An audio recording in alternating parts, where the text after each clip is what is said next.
اللہ یقین والوں کے لیے راستے بناتا ہے، اور جانتے ہو یقین والے کیسے ہوتے ہیں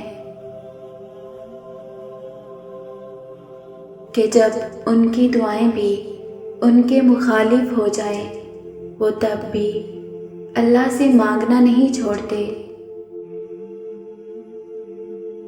جب ان کی ساری دنیا ان کی آنکھوں کے سامنے بکھرتی ہوئی دکھائی دے رہی ہوتی ہے وہ تب بھی آسمان کی جانب دیکھ کر کہتے ہیں ہمیں پتہ ہے تو ہمیں تھام لے گا۔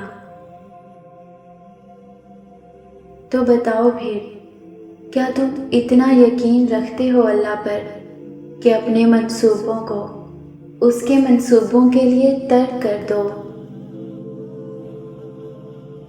نہیں، تم تو فوراً ڈر جاتے ہو اور پھر زور زور سے کہنے لگتے ہو کہ اللہ نے میری دعائیں سنی ہی نہیں۔ حالانکہ اللہ یہ کہہ چکا ہے کہ کیا تم سمجھتے ہو کہ تم کہو گے میں ایمان لایا اور پھر تم آزمائے نہ جاؤ گے؟ جان مارنی پڑتی ہے تب جا کے اللہ ملتا ہے، یقین کی کڑی آزمائش کاٹنی پڑتی ہے پھر جا کے معجزے ہوتے ہیں۔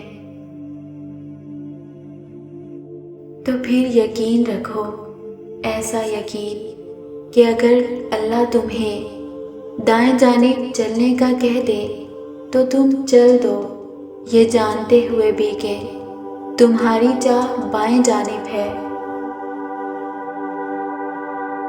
پھر دیکھو کیسے اللہ بائیں کو بھی دائیں طرف لے آتا ہے اور تمہیں اس راستے سے اپنی قدرتیں دکھائے گا جہاں سے تمہیں کچھ بھی ملنے کی امید تک نہ تھی۔